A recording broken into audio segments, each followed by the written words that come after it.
那再来看咱国内的消息咯，一间生技公司甲山鸟厝斗空偷测国有的山马，警方发现这个集团专门伫屏东的山区偷挖野生的牛樟菇，卖互业者。这款违法的行为，上济是当罚2000万，也是讲判7档的有期徒。来到屏东山区，警方掀开嫌犯所扛的乌布，发现地方盗采的珍贵林木。那么久的东西了。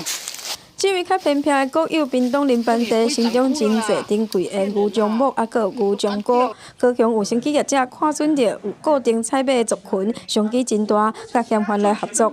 因为嫌犯伫屏东顶国有林班地来走找着牛樟菇、牛樟木，一部分卖去南投，一部分送去高雄生技业者的公司培育，而且卖互唔知影的民众。为去年10月到今仔，不法的金额超过40万。窃取高单价之野生牛樟菇，再贩售给知情的生技业者。本案共计查扣牛樟端木及野生牛樟菇市价大约新台币40万元。警方表示，这个可能嫌犯为首的盗采集团北方掠过一届，又搁转移到盗采地点到屏东来义乡，搁再来犯案。已经查扣2公斤珍贵的野生牛樟菇、牛樟木，包括生技公司嫌犯在内涉案的人员，拢按照违反着三拿法，移送街头地检署来侦办，恐惊面临上悬2000万的罚金，也是7档以下有期徒刑。